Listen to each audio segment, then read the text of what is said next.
Assalamualaikum warahmatullahi wabarakatuh. Kembali lagi di channel saya Cerita Misteri. Sebelum kita masuk ke cerita, tekan dulu tombol like video ini.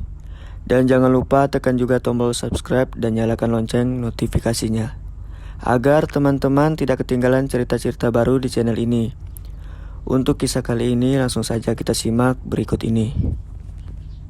Kalau cerita dari gue ini, cerita itu dari Padang Panjang, Sumatera Barat. Kejadiannya tuh sekitar tahun 90-an. Jadi ceritanya ada sepasang orang tua yang nganter anaknya ke ustadz. Gara-gara anaknya ini disantet. Kita sebut aja nama anaknya ini Bilkis ya. Oke. Jadi anaknya nih, si Bilkis ini, waktu dia dibawa ke ustadz itu tuh dia udah setengah gila. Kayak dia tuh diem tapi tiba-tiba suka teriak. Oke. Nah, akhirnya di pertemuan dengan ustadz itu, si ustadz ini coba menerawang. Dan abis menerawang itu, singkat cerita, ustadznya ini nanya ke orang tuanya Bilkis, "Pak, Bu, kenal laki-laki yang namanya Dahlan gak?" Nah, orang tuanya Bilkis nih jawabnya nggak kenal. Oke. Nah, kenapa si ustadznya nanya kayak gitu? Karena menurut penerawangannya si ustadz ini, kalau si Bilkis ini disantet sama orang yang suka sama Bilkis, tapi cintanya ditolak. Si Dahlan Si itu. Dahlan ini. Dan juga si Dahlan nih sakit hati gara-gara Bilkis nih nolaknya nggak baik-baik. Oke. Ternyata tuh si Bilkis ngomong kalau kayak, "Kamu nggak pantas buat saya." Aduh. Si Bilkis ngomong kayak gitu, kasar banget kan. Akhirnya Dahlan sakit hati. Nah, usut punya usut, si Ustadz ini tuh bilang kalau si Bilkis ini jadi setengah gila itu gara-gara si Dahlan ini nyamperin seorang dukun yang di daerah itu tuh cukup kuat gitu Oke. ilmunya. Jadi si Dahlan ini bilang kalau dia mau nyantet orang. Dia ngomong ke si dukun ini. Dan si dukun yang disamperin Dahlan ini ngasih dua pilihan ke Dahlan. Kamu mau bikin dia suka balik sama kamu, atau dia mau saya buat menderita? Oke. Nah, Dahlan bilang dong, "Saya gak mau lagi sama dia. Saya gak suka sama orang sombong." Akhirnya si Bilkis ini dibuat menderita kan. Akhirnya si dukun ini pakai sebuah ilmu hitam yang namanya Gasiang Tangkurak. Gasiang apa? Gasiang Tangkurak. Oke. Ya sebenarnya bahasa Indonesianya kayak gasing tengkorak gitu loh. Nah, jadi gasing tengkorak ini diambil dari tengkorak manusia yang udah mati, tapi matinya harus gara-gara dibunuh. Karena? Nah, karena ketika orang yang mati dibunuh, itu tuh mereka punya dendam. Nah, dendam ini yang dipakai buat nyantet. Oke. Nah, dari kepala tengkorak ini diambil tulang jidatnya, terus dikikis, terus tengahnya dibolongin 2 bolongan buat masukin tali gitu. Jadi ini tuh kayak gasing tarik gitu loh, bukan gasing yang dilempar terus dia muter di lantai. Itu kalau lu googling pasti ketemu. Nah, terus buat nambahin ritual si gasing tengkorak ini, si orang yang mau nyantet itu harus nyiapin pinang sirih, kemenyan, dan emas yang jumlahnya tuh sesuai sama tanggal lahir orang yang mau disantet. Misalnya si orang yang mau disantet lahirnya tanggal 24, ya lu berarti siapin 24 gram emas gitu. Nah, barang-barang yang barusan gue sebutin tuh bakal jadi kayak sesajen gitu loh. Nah, dimulai ritualnya tuh dari kayak udah jadi nih misalnya gasingnya. Gasingnya tuh dimainin dengan cara kedua tangan lo tuh narik talinya, terus gasing di tengahnya tuh bakal muter. Oke. Jadi sepanjang narik-narik si gasing itu, si talinya, si dukunnya nih ngucapin mantra kayak gini.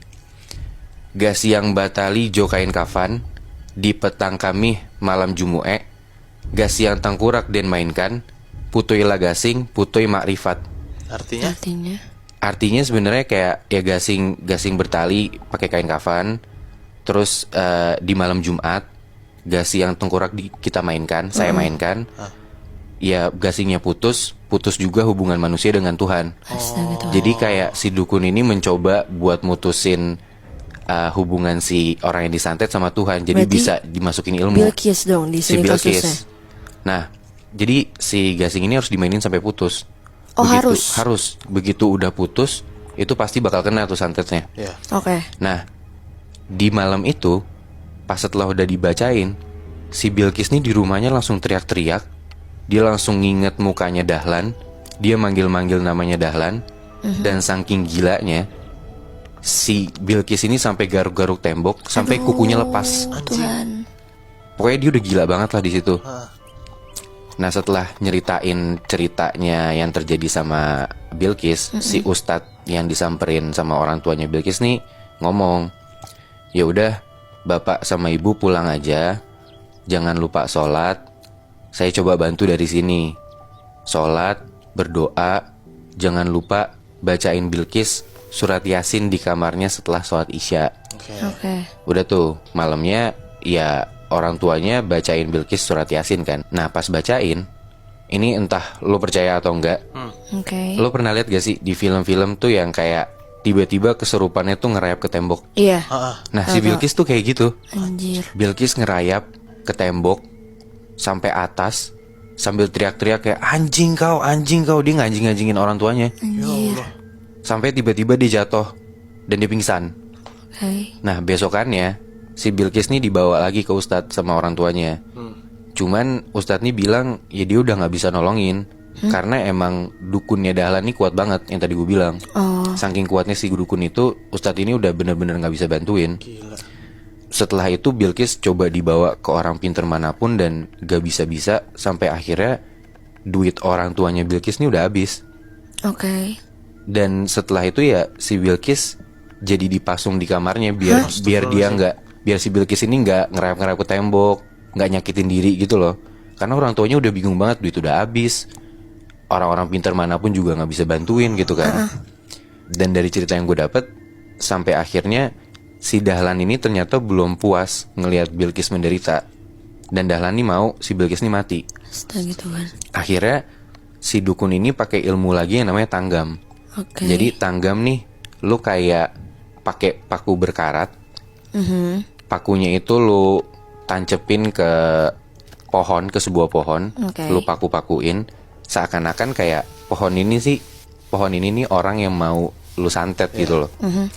Efeknya gimana? Efeknya nih bikin si Bilqis dari leher sampai ke bawah, sampai ke ujung kaki itu bernanah semua. Aduh Tuhan. Dan bener aja, malam-malamnya di hari yang sama, bokapnya Bilqis nih denger si Bilqis teriak. Dan pas disamperin ke kamarnya, ternyata tuh kecium banget bau busuk. Dan begitu dilihat lebih deket, seluruh nanah di badannya itu pecah. Ih. Dan saat itu juga Bilqis tewas. Hah?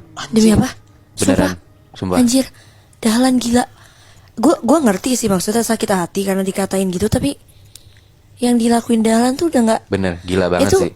itu dia bukan manusia anjir. Parah banget. Jahat banget anjir. Jadi tahu kan lu pada di Sumatera Barat tuh emang ilmunya kenceng banget.